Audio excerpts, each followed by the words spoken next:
Good afternoon, everyone. It's a pleasure to welcome you here, especially at this very busy time on the EU agenda. My name is Julia Hodder. I'm the Information and Communication Officer at the EDPS, together with my colleagues present here. And it's an honor for me to present Wojciech Wiewiórowski, the EDPS supervisor, and by his side, the EDPS Secretary General, Leonardo Cervera Navas, together with us today. As I'm sure you're aware, today is a big day for the European Data Protection Supervisor because he's presented his annual report 2024, focusing on acting for the future of data protection. And it also concludes the 2020-2024 mandate, which focused on shaping a safer digital future based on 3 guiding principles: foresight, action, and solidarity. And it's also been a special celebratory year for us, as it's marked the 20 years of our data protection authority of protecting individuals' personal data and their privacy. We will start with a 20-minute talk by the supervisor, followed by a 40-minute Q&A after the supervisor's presentation. And I will start by asking the supervisor 3 questions, unless there's something you'd like to start with before. No. Okay, let's keep going. Wojciech, the EU's AI Act entered into force on the 1st of August 2024, positioning the EDPS as competent market surveillance authority for the supervision of AI systems and notified body for assessing the conformity of certain high-risk AI systems for the EU institutions, bodies and agencies. Therefore, my first question is, how are you responding to the EDPS's evolving role in this area with tangible actions? The floor is yours. Thank you very much, but let me first say good afternoon and congratulate you for choosing this occasion to meet with the people who are responsible for the data protection in the EU institutions, bodies and agencies. That was exactly 20th year of the EDPS. We started in 2004, although the regulation dealing with the data protection issues in the EU institutions is a little bit older. But that was then 20th anniversary and 20th annual report, showing the work of, not the work of the supervisor, but the work of the Office of the Supervisor. Well, this is one-person body, so this is theoretically supervisor who does these things, but it's not true. That's 150 persons who are working for the institution, 50 of them working for the European Data Protection Board, and another 100 responsible especially for the data protection in the EU institutions. But among them also the growing group of people who are connected with the second hat that we have, or maybe third hat, because the first one was the Data Protection Authority. The second one was the providing the secretariat to the European Data Protection Board. And now we have the third hat, which is Artificial Intelligence Market Surveillance Authority. Market Surveillance Authority, so not the Data Protection Authority. That's another job. You remember that the Artificial Intelligence Act says that the whole act is without prejudice to GDPR, which means the GDPR stays as it was, and apart from that, there are the rules on the risk AI. So we are at the same time Data Protection Authority for the artificial intelligence systems, and we are the Market Surveillance Authority for the same systems or the other ones. As it was said today during the presentation of the annual report, we are not only the Market Surveillance Authority, we also seem to be the notifying authority and notified body. Even if it's hard for me to imagine that you can be notifying authority and notified body at the same time. But it is like that. That's like the question, what is the market for the EU institutions? Yeah? We are market surveillance authority, but what does it mean? Does it mean that the market for the authorities is different than the market for Belgium or for the Netherlands? I got today the question from one of the members of the European Parliament, how you will cooperate with the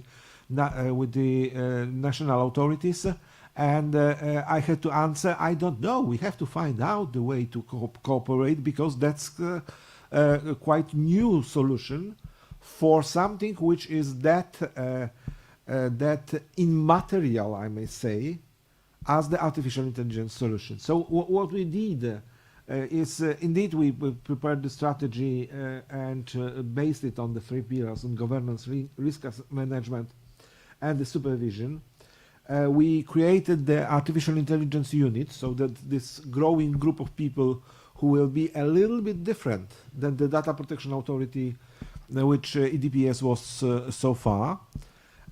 And at the same time, we somehow decided that the person who will be doing on an everyday basis the work of the market surveillance authority will be the head of the office, Secretary General Leonardo Cervera Navas, who is who is let's say controlling what's going on there.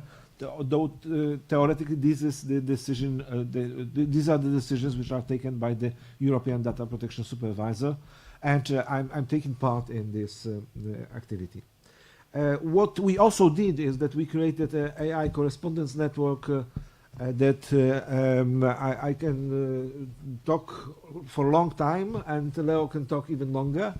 If there is interest in it, we will, of course, present you more how do we cooperate with the institutions themselves. And let me say at the end that the part of our work with AI is also the look to the technological development. And that we started with the tools that we had before. Our technology and privacy unit was preparing before the Tech Dispatch, which is the kind of magazine which is explaining the technological solutions which are connected with the data protection in a little bit easier language, or the language prepared for the average user. And we also had the Tech Sonar, which is checking the incoming technologies. And last year, both of them were especially focused on AI, and with artificial intelligence, Tech Sonar has described and put into the report 6 trends: neurosymbolic artificial intelligence, retrieval augmented generation, on-device AI, scalable oversight, machine unlearning, not machine learning, machine unlearning, and multimodal AI, which in our opinion are the trends to be heard in the nearest future, as well as the trend which is already here and which may cause a lot of disturbance for the data protection, which is the agentic AI. Thank you, Wojciech, for answering this first question. Moving on to our second question of the day. Anticipating the future digital landscape ahead comes with shaping regulation that may have an impact on individuals' fundamental rights to privacy and personal data. Can you tell us more about this aspect of the EDPS's work and initiatives on this level? Yeah, of course, these are the things which are connected mainly with our role as the advisor to the EU institutions and advisor to the legislator, especially, which is the second leg of our work, after supervision and enforcement, which is the supervisor's work that we hear in the title of the institution. The advisory role is at least as much important. And here, I think the achievement is that we were able, with a quite small group of people, prepare once again around 100 opinions in the legislative process. these are opinions both in the forms of the formal opinions and informal ones sent to the legislators during the process. We had 97 this year, which is theoretically a little bit less than in the previous years, where there was around 100 to 120. But we have to remember that it was also the year which was where the Parliament was active only for a few months in the beginning of the year as the legislator, and the Commission, the new Commission, has not prepared the actions yet. So the question might be: so what did your opinion? Yeah, if there was no law, that's not that easy. You have to remember that there is a lot of implementary legislation and delegated legislation which is done by the Commission. And here is one of the things which I would like to drive your attention to, because we can see the kind of trend of passing the real legal solutions from the regulations, directives or decisions into the secondary legislation that is prepared by the Commission. But then you usually have only draft it's not the right word, skeleton, let's say, of the solution which is prepared by the Commission, and the practicalities about the IT systems and the work are done by the agencies. In fact, in the projects, in the design of the systems that are created, which for us, for the data protection authorities, is a problem. I would say that I often say that I don't like the word problem. I think there are challenges and not problems, but this one is a problem. This one is a problem because it actually takes the decision on fundamental rights from the Parliament and the Council, that should be the legislator, and gives it theoretically to the Commission, but in fact to the technocrats who work in the agencies or cooperate with agencies. Not that I think that these people are not capable to do that. Not that I think that they are not the right ones to take the decision. I only say that there is a problem because we say that this is the legal act, that this is not. This is the design of the IT system. And for me, for the constitutionalist, that is a problem that we have to discuss. And the topics of our work this year were very, very diverse, from the EU regulation through the whole digital rule book, the health law, justice and home affairs, digital wallet, that all was in our works. Thank you, Wojciech, for answering this second question. And our third question is, in your annual report and your strategy for 2024 that it reflects, you say that building a safer digital future starts today. Can you tell us more about what that means for you and your institution? I will give it only one example, actually, to say about that, because I think that most of our discussion in a while will cover these problems. But I would like to give you the example which I also said today during the annual report presentation, which is about the common existence, I may say, and existence everywhere of the AI solutions.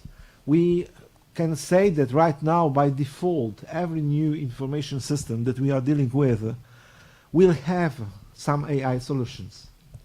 So something which we are thinking about as the future thing is already here. It's already in our telephones, already in our TV sets, but in a while it's always in the cameras that are around, the way that we are dealing with the management of light, or whatever else information system we can imagine. So there is no possibility to map all the AI systems that are used by the EU institutions, because there will be hundreds of them or thousands of them which will be interacting one with another. So those were the three questions we wanted to ask to get the press conference going. Now you will have 40 minutes with the supervisor and the Secretary General to ask any of your questions. When you do so, please state your name and the media outlet you are from. And my colleague Miriam Chakurdova will be providing the microphone for you to speak. So please go ahead with your questions. Thank you so much, Elena Sanchez from the Observer. I wanted to ask you, to what extent is the EDPS concerned regarding the new omnibus and the proposal of the Commission regarding GDPR, potential changes that may appear for this law? Do you actually think there is a need to tweak the law right now? Thank you. The question which we always have the kind of challenge with, yes, problem with. Because on one hand, we agree with the Commission and with the review that the Commission did just a year ago, that GDPR is still finding all these solutions, and it's still not the implementation of that is still not finished. So there is probably not time for the changes. But at the same time, that was EDPS who organized the conference already 2 years ago, saying they will want to change GDPR. Be ready, brace. And we were then criticized. We were said that this is not the way that the Data Protection Authority should do. We should not encourage the people to discuss about the changes. But for me, it's quite obvious that being in 2025, we are already 9 years after this text became final. We are 14 years after the principles have been more or less settled. So for most of the people that we are meeting in the parliament, that's a history. They haven't been here. For most of the people who are in the governments in the member states, that's a history.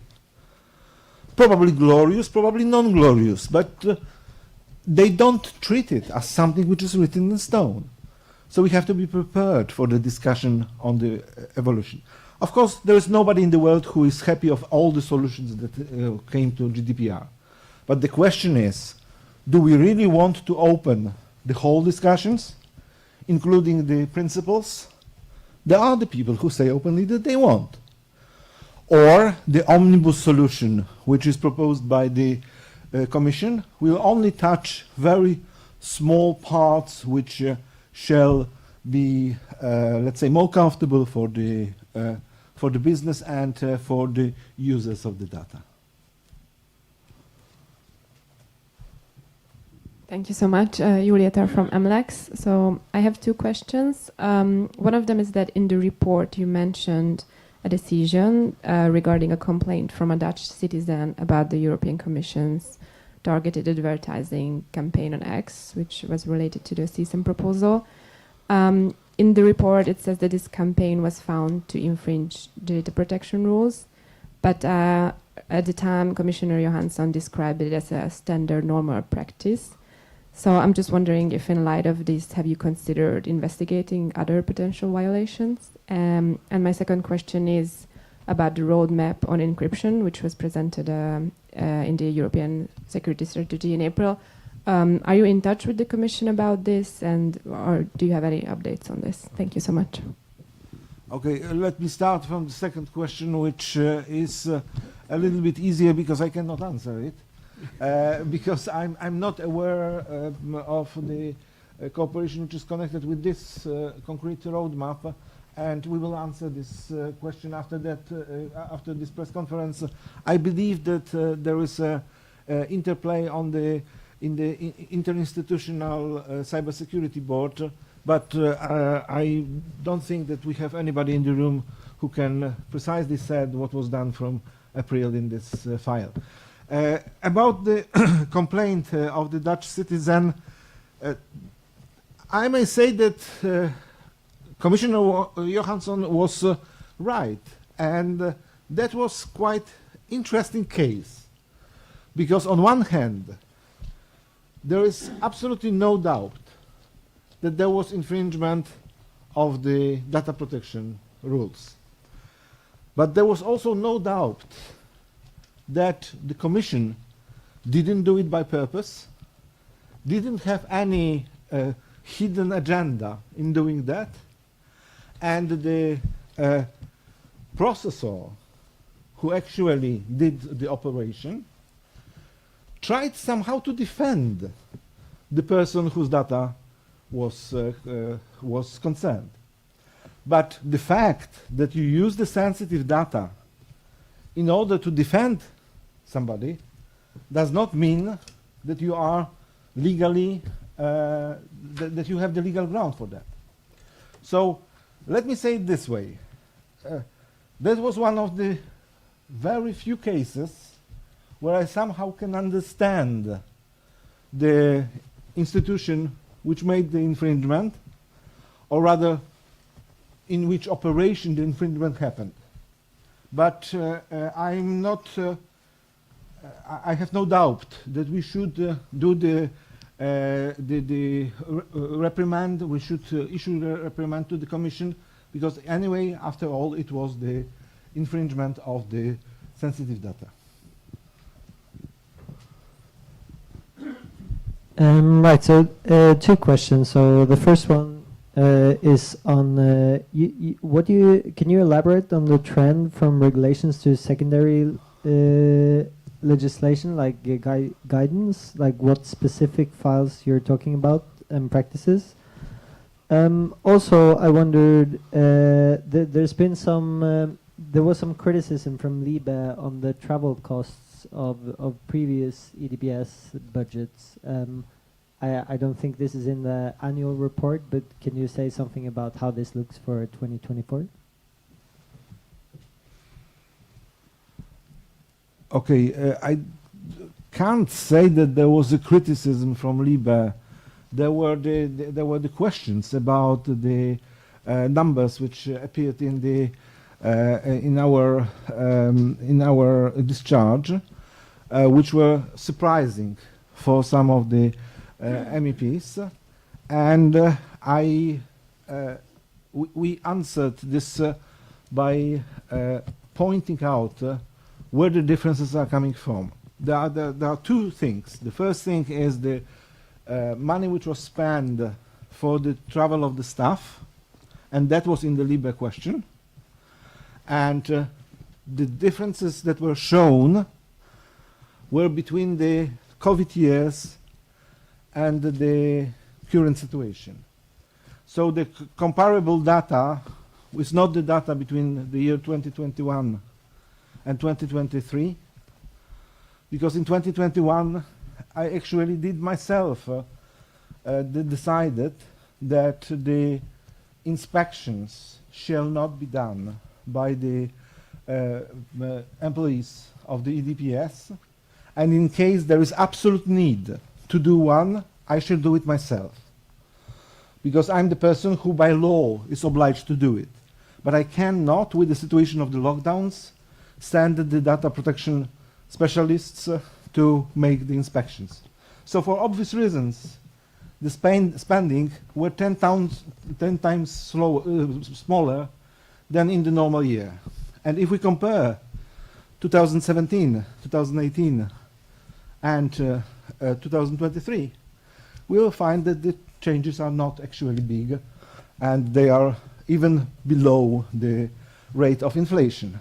So, in my opinion, there was a kind of misunderstanding of the positions. The second thing is about the travels of the top management of EDPS, but I don't think that that's the thing which you are asking about, because that's the new article which appeared in Politico today in the morning, which I'm, of course, also happy to answer.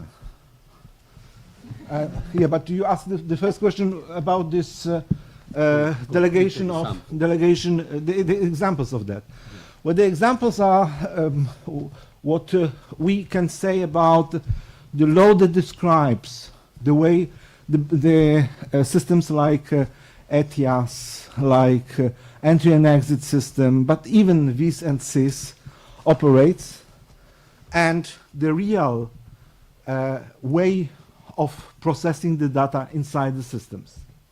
Of course, this real way, let's say real way, is according and is compliant with the solution in the law, but the solution in the law is so vague that the decisions are actually taken on the level of the design of the system.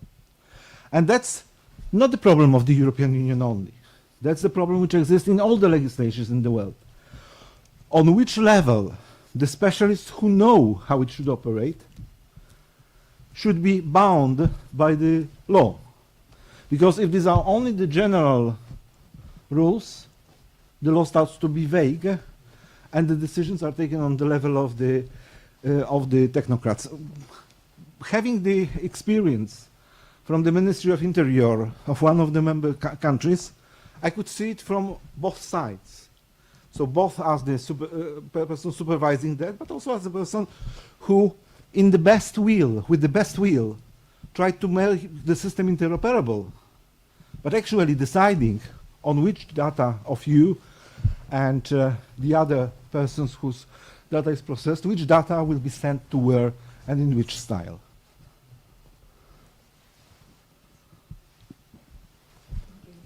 Hello, Ellen O'Regan from Politico. As you mentioned, we did publish a story this morning about EDPS senior officials and mission costs.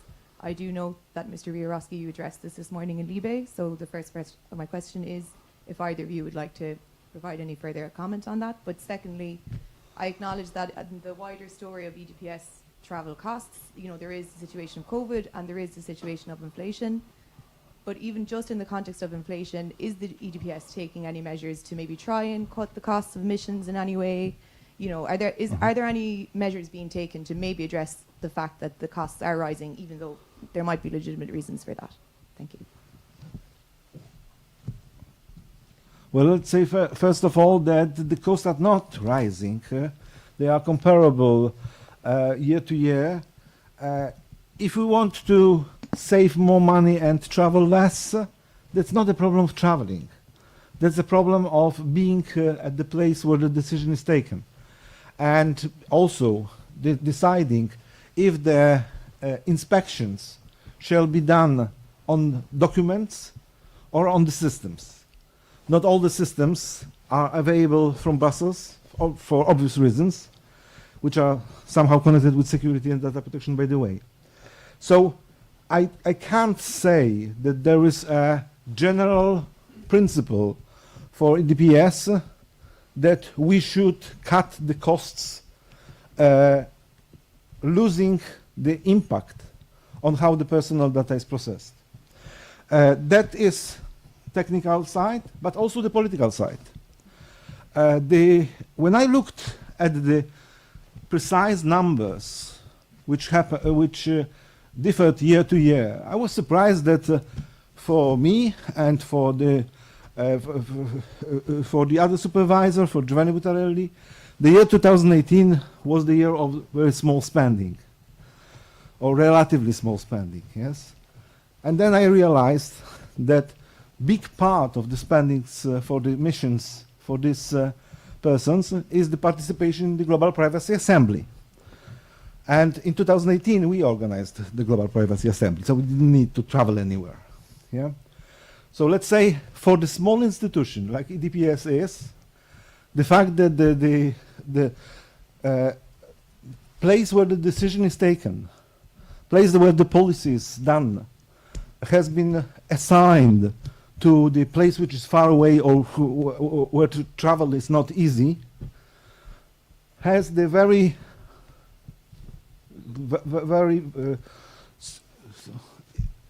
strong effect, I may say. And the second comment, which appeared in our answer to Politico when we were asked, is that the distribution of costs between the distribution of the missions between the members of the board, members of the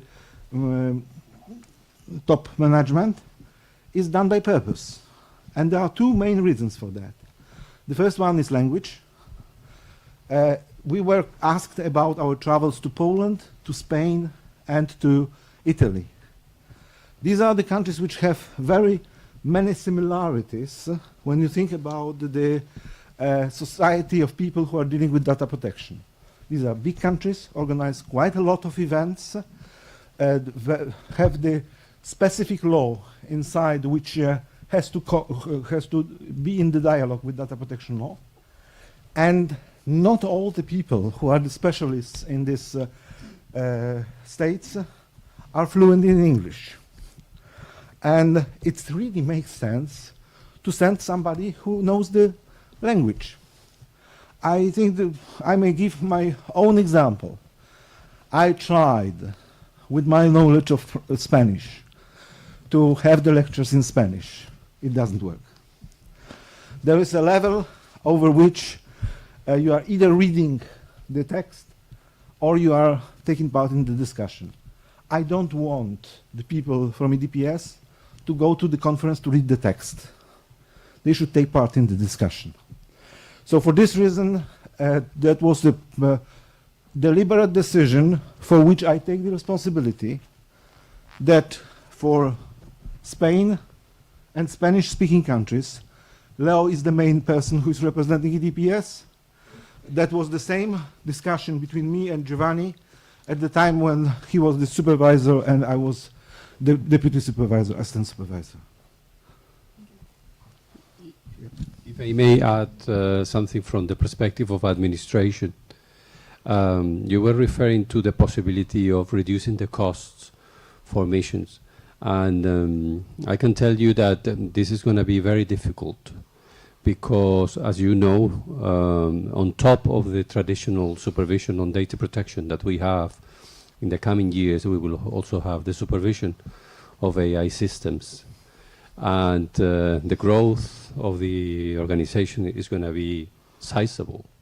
So if we were to stay with the same budget for missions, it will mean that we will not be able to do the supervision in the field that we will need to do for important AI systems. And for example, some of these AI systems will be in Poland. So we have to be, I think it's super important what you are doing. The EDPS has to be transparent. We have to be fully accountable. This is the strength of our democracy, so we have no problem in having any kind of scrutiny, but we have to be serious about these budgets and figures and the money we invest in effective supervision. And therefore, I think it would be a mistake now to try to freeze spending on missions or inspections and things like that for the future, because now that AI systems are becoming a reality and will really impact the life of so many people, I think it's really, really important that our budget of missions grow and we can send many people around and to interact with AI specialists and to participate in global discussions about the subject. So from the perspective of administration, Wojciech was very kind, says that I take the responsibility.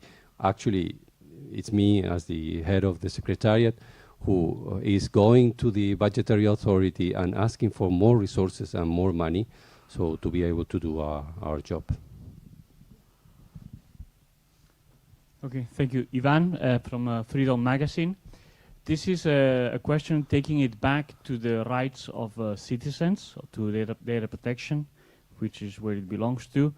There is, for example, in Germany, in the public tenders of the different type of authorities, specifically in Bavaria, they, as a requisite for any company to apply for tenders, they ask the applicant to resign from a specific religion, meaning they force the applicant to disclose this specific religion, which I won't mention here, and it asks the applicant to ensure that any person working on this project will not belong to this religion.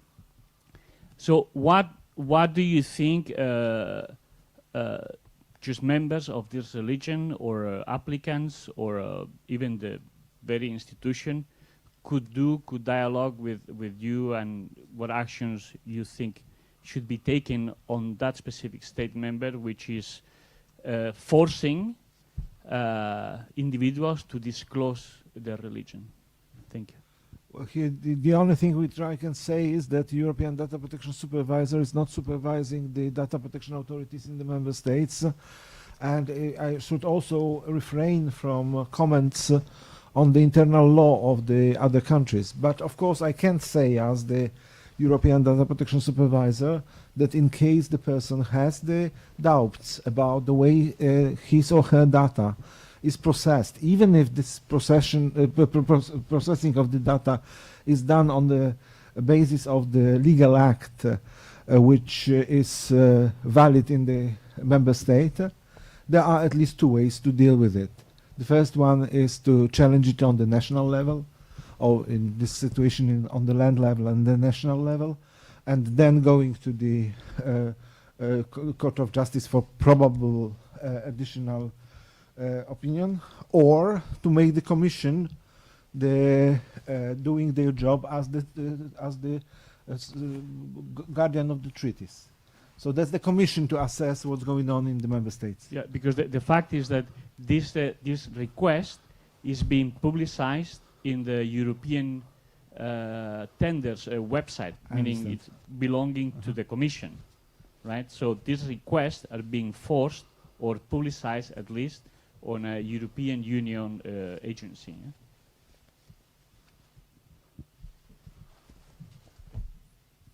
Hi, Jacob from Euractiv. So two questions. So the first one is on the DPF, the Data Privacy Framework. There's been a lot of changes in the US, and some people are saying that, you know, the new agreement isn't really valid anymore because there's no meaningful independent oversight on that side.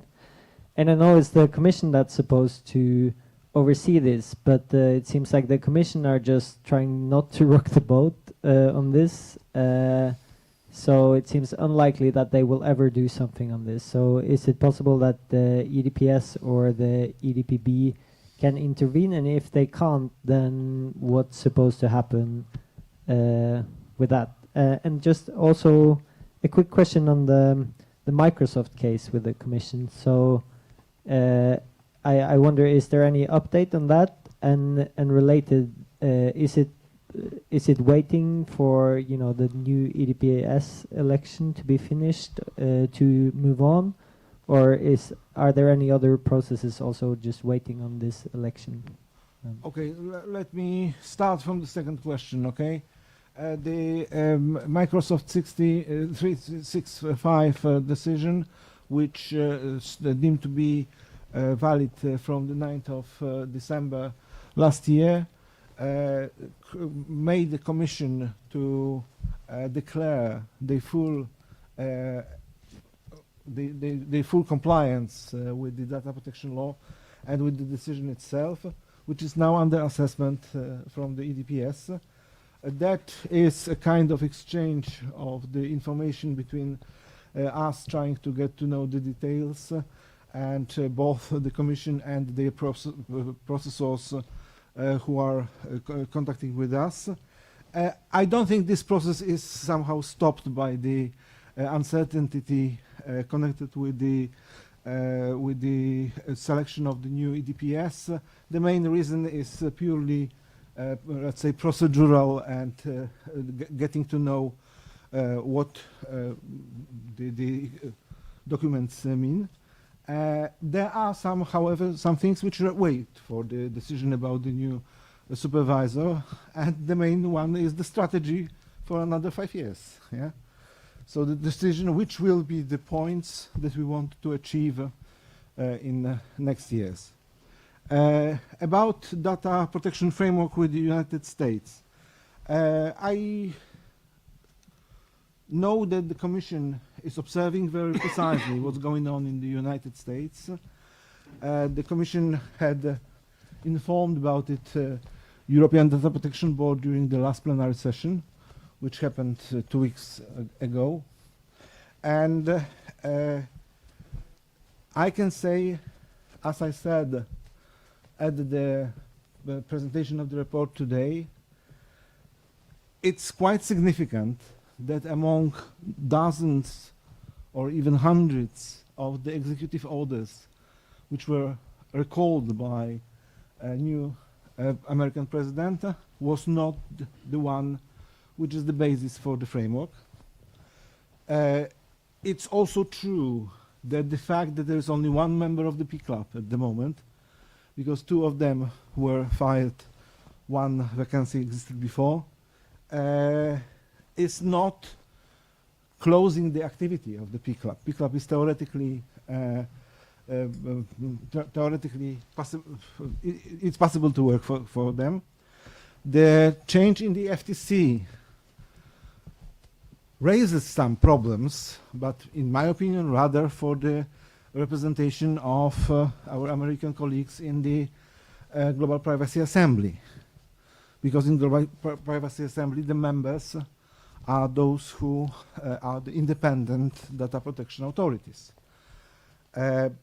From the point of view of the framework, it is not the condition sine qua non to have the full the full FTC. That's also not the first time when we are in this situation like that. It happened before. So I would say I'm very concerned on what's going on in the States. I would love to know more, and I hope that right now, at the very moment, our colleagues from the European Data Protection authorities who are taking part in the International Association of Privacy Professionals meeting in Washington, and who were supposed to meet with the representatives of the American administration, will come back with more info on that. I'm not this year in Washington because I was presenting today the annual report. Just a quick follow-up on that. So, do you think, is this a possible role conflict for the Commission as, you know, both monitoring the agreement and a political actor where they have to think about the political implications of invalidating this agreement? Well, I don't think so. I don't think here is any kind of conflict of interest. Commission is very often in a situation where they have to decide if the decision which has been done some years ago shall still be upheld in new circumstances. So this is not a conflict of interest. That's what the Commission is for, to assess if this additional legal order should exist.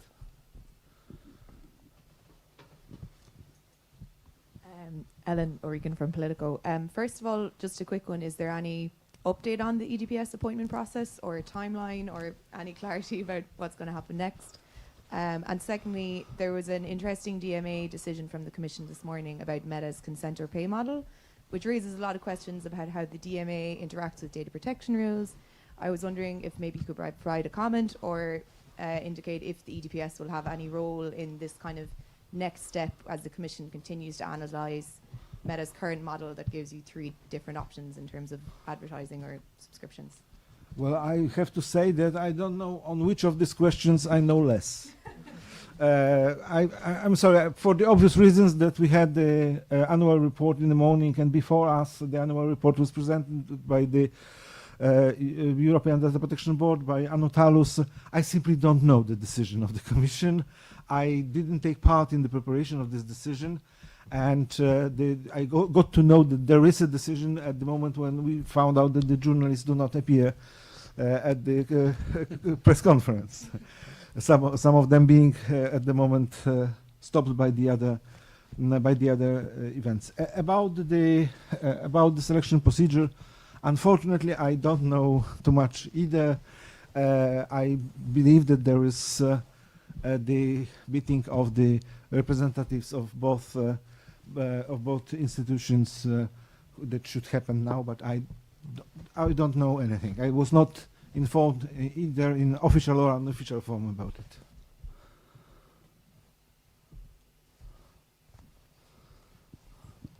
if we have time, then is there any time horizon for the next steps in the Microsoft case? I think these are rather weeks than months before we will assess what the documents which we got from the Commission and from Microsoft. We still have a bit of time, I believe, if you have some last-minute burning questions for the supervisor. Well, if nobody else has some, I wonder. There's a lot of things like you mentioned. The Commission is sort of using more guidance, and they're also like with the budget, they're taking control over more money. It seems like they're trying to take a more and more active role in EU policy. Do we have not enough scrutiny of the Commission in general? I mean, the EDPS. There's not so many other institutions like the EDPS.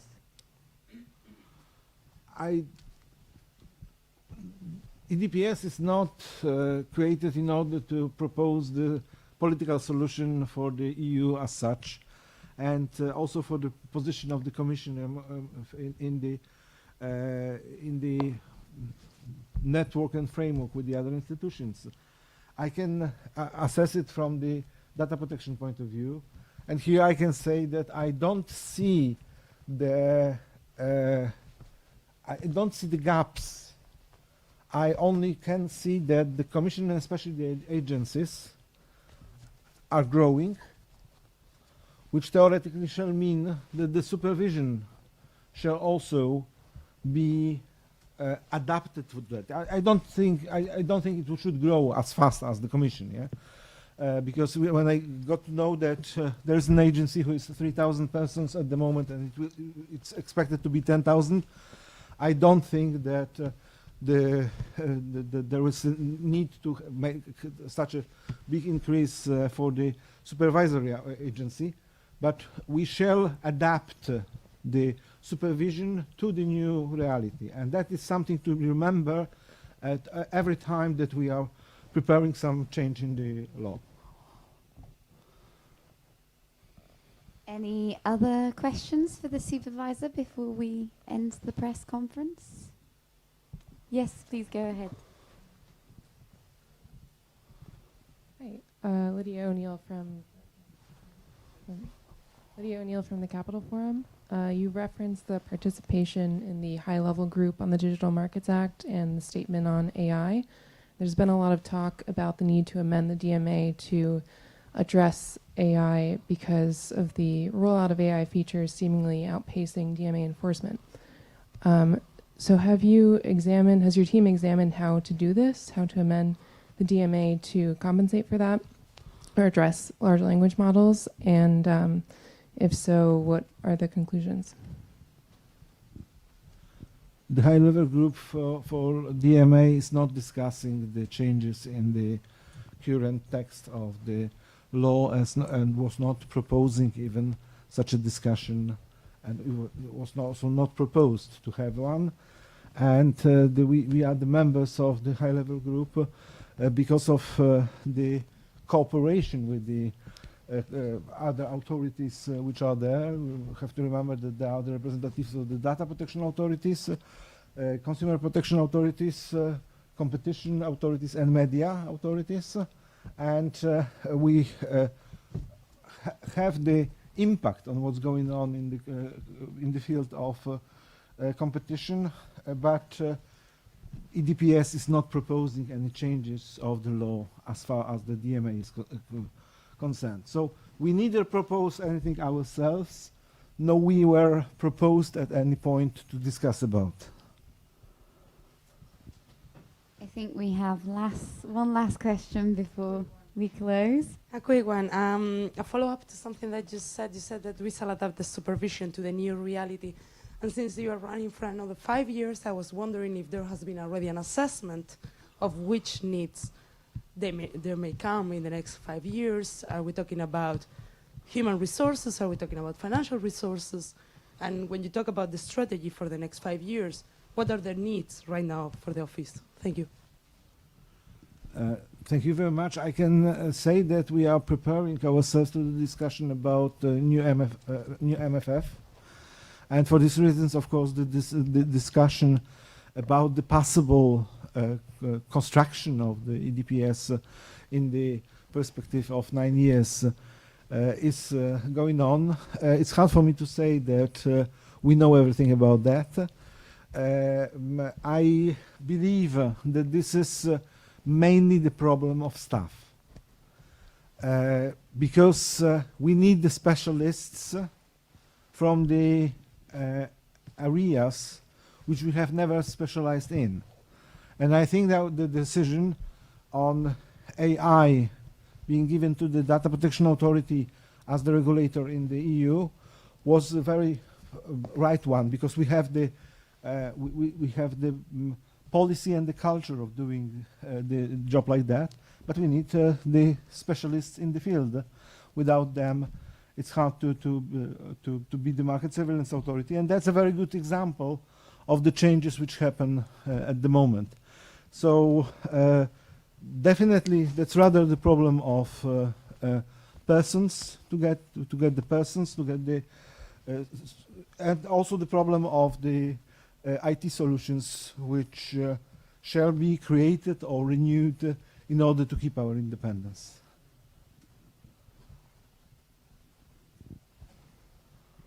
On behalf of the Supervisor, the Secretary General, and all of us at the EDPS, we thank you so much for your attention. Just a quick note that all of our documents, so that's the annual report, the executive summaries for now in French, English, and German, and the press release are available on our corporate website. And you can also follow us on social media to keep up to date